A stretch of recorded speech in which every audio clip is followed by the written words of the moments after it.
Good morning. Tax tip 6 out of 52. Use of home as office allowance for the self-employed.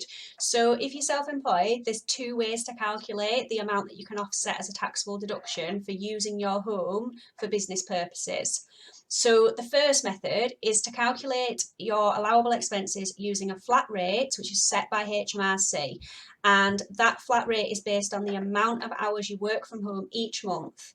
You can only use that method if you work from home for more than 25 hours per week, and you can claim £10 per month if you work 25 to 50 hours, £18 per month if you work 51 to 100 hours, and £25 per month if you work at home for 101 hours or more per month.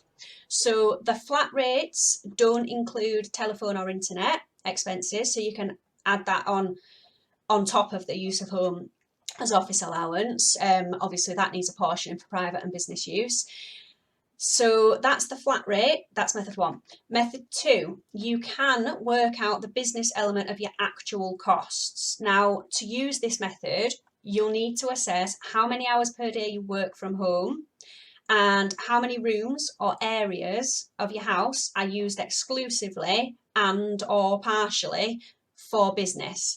So you then need to look at the costs, being your mortgage interest or rent, council tax, water rates, insurance, gas and electric, etc. And you need to apportion those costs accordingly for the square foot percentage of your home which is used for business.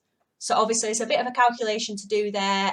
It is the more complex of the two methods, and most people, in my experience, most self-employed people do use the flat rate allowance that HMRC have there. So if you choose to use method two, the actual cost method, do be mindful that it could cause complications for capital gains tax purposes when you come to sell your home, because obviously part of your house is then seen to be used for business.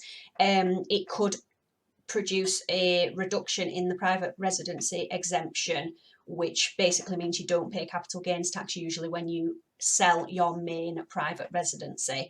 But ask an accountant about that.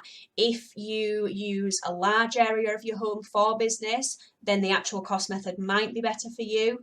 So it's just a bit of a weigh up really as to which one's best for you from a tax point of view, and also from a record keeping point of view, whether it's worth going through all those calculations to use the actual cost method.